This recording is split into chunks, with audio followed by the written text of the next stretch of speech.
vous a convié ici pour marquer cette fête des femmes, je me permettrai de tordre la main à la traditionnelle formule de salutation, en y excluant les hommes pour juste dire « Madame, mes chères filles qui ont répondu massivement à l'appel de la célébration de cette journée du 8 mars, mes salutations vont à l'endroit des membres et représentants du gouvernement du Sénégal, des représentations diplomatiques représentant notre pays ici aux États-Unis, sans oublier tous nos sponsors officiels et partenaires qui nous ont honorés par leur présence en cette journée internationale.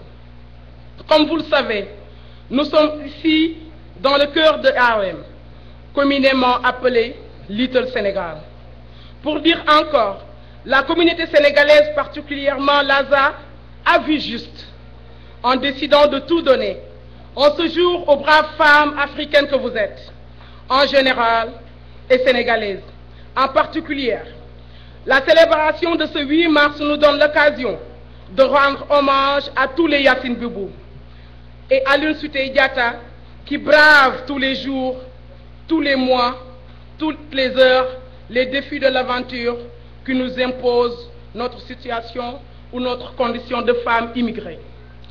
C'est l'occasion donc de dire « Waouh Góor ».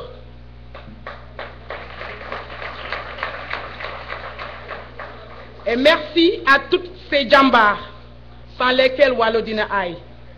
Nous profitons de l'occasion pour se rappeler de toutes nos sœurs ou filles qui nous quittaient au cours de l'année 2010, notamment notre sœur et amie la regrettée Sokhna Sophie Mbaye qui vivait parmi nous. Pour revenir à la célébration du 8 mars, nous devons garder en mémoire que nous sommes avant tout des épouses, des mères, des éducatrices et surtout des modèles. Pour tous ceux qui nous côtoient tous les jours, soit à la maison, au lieu de travail, au lieu de culte, je veux dire église ou mosquée. Mais aussi, lors des cérémonies familiales, le combat que nous avons mené depuis bien avant Talatay Nder jusqu'à ce jour est une illustration que rien ne peut se faire sans nous et qu'aucune bataille ou défi ne sera gagné sans les Amazones que nous sommes. Mais la bataille ou le défi qui nous interpelle aujourd'hui, ici aux États-Unis, c'est comment restaurer ou transmettre les valeurs morales à nos enfants, nos petites sœurs, qui tous les jours nous observent. C'est pourquoi nous devons mettre l'accent sur le volet d'éducation dans notre société africaine, dans un environnement économique et social très difficile. Si bien que chacune chacune de nous doit puiser au plus profond d'elle-même pour nos foyers, redeviennent de centres d'éducation et d'apprentissage pour notre progéniture. La course à la dépense quotidienne et aux billes et aux envois mensuels au Sénégal ne doit pas nous faire oublier notre rôle d'épouse et de mère. Je ne saurais terminer sans remercier nos vaillants frères et maris qui se sacrifient tous les jours pour nous mettre à l'abri du besoin. Malgré leur effort, notre mentalité de femme fait que même si nous apprécions et louons leur effort et sacrifice, nous leur demandons encore de faire preuve de compréhension, de patience et de dépassement pour nous comprendre et nous excuser des torts que nous leur faisons. Bonne fête à toutes les femmes du monde, à toutes les femmes d'Afrique qui sont à l'étranger. Et pour finir, nous rappelons que à la fin de cette grande célébration, certaines personnes bien méritantes dans cette communauté recevront des awards pour leur dévouement et leur sacrifice de tous les jours. Si on pouvait décerner un award à chaque femme de cette communauté, nous n'aurons pas hésité. Mais à chaque fête, nous choisirons d'autres femmes afin de motiver tout le monde à persévérer dans la bonne voie. Merci. Merci beaucoup de votre aimable attention. Je vous remercie. maa ngi leen di sant bu baax. I am thanking everyone. maa ngi rappeler aussi maa ngi nuyu soxna Oumou Sy Jamil xam ngeen ne dama ko def marraine waaye tamit dama ko def présidente d'honneur ci journée tey bii mu ànd ak rakkam Sefoura Tall ma bëgg ngeen tàccul ma madame Oumou Sy Jamil ak Sefoura Tall mi nga xam ne ñoo ñëw ci bis bi ànd ak daayira Tijaan bi góor ak jigéen mag ak ndaw may sant bu baax ñi nga xam ne ñoom la ñu war a honorer di leen gërëm di leen ñaanal yàlla di wax ne yéen budul woon yéen Waalo dina aay waaye maa ngi ñaan ñi des ci ginnaaw di ñëw di jaar seen tànk ñu mel ni yéen salaamaaleykum wa rahmatullah maa ngi leen di sant di leen gërëm merci.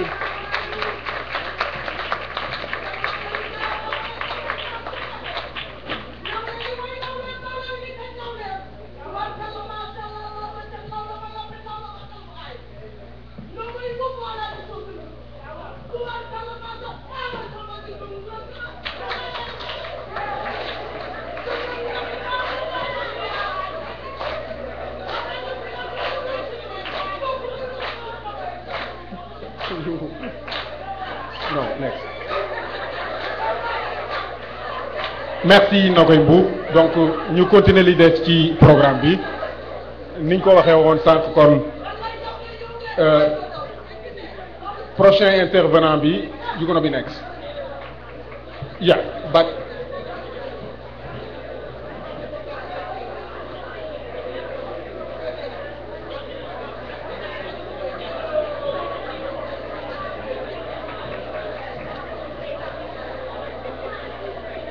ah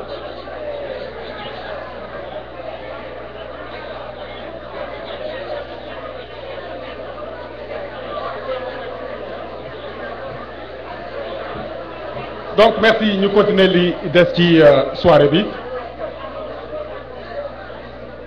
prochaine intervenante bi mu ngi nekk madame Touré Aminata, elle est docteur d'État mu ngi liggéey ci le système des Nations Unies rawatina ci division technique bi nga xam ne moo yor lu jëm ci le genre la protection des femmes et de l'enfance.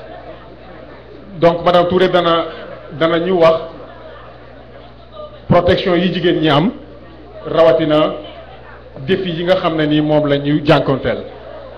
On va préciser donc la prochaine intervenante est madame Aminata Touré, elle est docteur d'État. Elle travaille dans le cadre du système des Nations Unies. Elle est à la division technique du genre de l'enfant et de la famille et de la femme. Elle va intervenir sur les progrès qui ont été accomplis au cours de ce centenaire sur la protection de la femme, mais également les défis qui restent à relever. Je rappelle que parmi nous, il y a des invités qui parlent anglais. So to our guests, our English-speaking guests, later on, Detective Leon, Teresa Napolitano and others who speak English, somebody will be translating later to summarize what the other speakers have talked about earlier. Donc, rejoignez-nous pour souhaiter la bienvenue à Madame Aminata Touré. Docteur, vous avez la parole.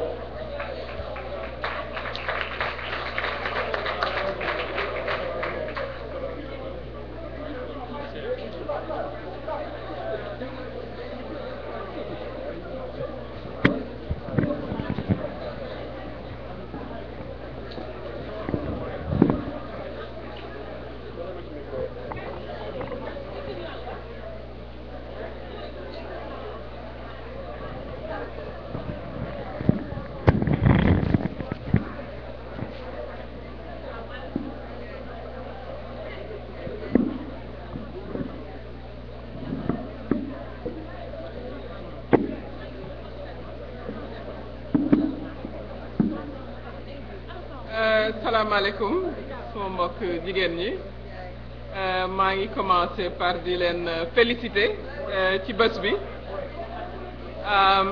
I will be switching from French to English to accommodate those who speak either languages. Je voudrais peut-être commencer cette discussion avec vous commençant par rappeler l'historique maanaam li waral bés bi ñun ñëpp ñu xame ko noonu. Nous fêtons aujourd'hui le 100e anniversaire de la Journée internationale de la femme 100 ans ren ñu koy fêté muy wane ne jigéen ñi bañ commencé xeex du tey. The struggle of women started actually 100 years ago. So that's the 100th anniversary today. Actually, it started in 1911 in Austria. Bañ ko commencé, pratiquement 1 million women came out in the street to claim equal pay for equal job. And it's still accurate today. Whether it's in Africa or in America, women are still not earning the same salary for the same job. So the struggle that started 100 years ago is still very accurate. 1975 ci la Nations Unies commencé fêter Journée internationale de la femme. In 1975, that was the first International Women's Days celebrated by the United Nations. As you may know, chaque année, thème bu Journée internationale dafay changer. We have a theme every year. This year, the theme is on education, training, science, technology, and decent jobs. Maanaam xalaatu ren mi mooy fexe ba ñu seet yan pexe la ñuy am ba jigéen ñi mën a yokk seen xam-xam mën a utiliser jumtukaay yu bees yi muy internet informatique ba mën a tedd ci liggéey yi nga xam ne ci la ñuy yëngoo. I think it's very important that we talk about why women are not represented enough in science and technology. Whether it's here, Africa or Europe, women are still less than 30% of the workforce in science. te ñëpp xam nañ ne ci jamono ji ñu ne nii jàng mathématique science naturelle mooy jàngu avenir. Donc ku ci am doom bu jigéen wala muy doom bu góor fexeel ba muy mathématique dafa jafe science naturelle physique nga fexe ba mu wóor la ne ca la muy yëngu mu ngi cee am note yu baax. Li tax ma bëgg sax wax ci wolof parce que suma communauté la dama bëgg ñu jël bés bi pour xalaat ni nga xam ne nii moom la ñu bëgg a yare xale yi fii ci Amérique. Li ma seetlu ak statistiques yi li ñu wane mooy ne xale yi nga xam ne yàlla may na leen ñu nekk ci condition yoo xam ne condition yu acceptable la fii. Lekk du problème dëkkuwaay du problème bu ma ko comparé ak li xew Sénégal bokk école yi ñu ngi dox normalement xale yi malgré yi ñu am yépp fii ci dëkk bi seen niveau réussite yeggul fa mu war a yegg kooku normalul rawatina nag xale yu jigéen ñi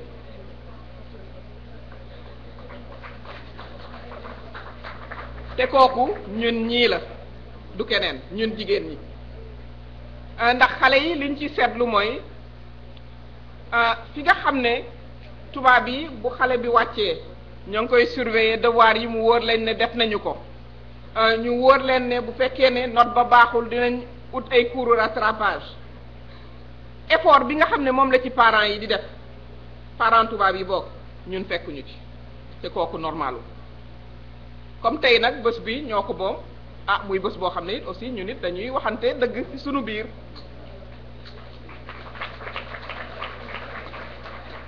ku ci am doom bu jigéen boo xam ne fii fi mu toll nii am na 12 ans ba jëm 18 ans ñun ñëpp suñu fierté mu ngi war a doon suñu doom ju jigéen jooju dem collège amuñu benn excuse pour suñu doom yi war a mën a bañ a dem collège tey fii ci Amérique boo seetloo communauté yi muy communauté hispanique yi maanaam Spanish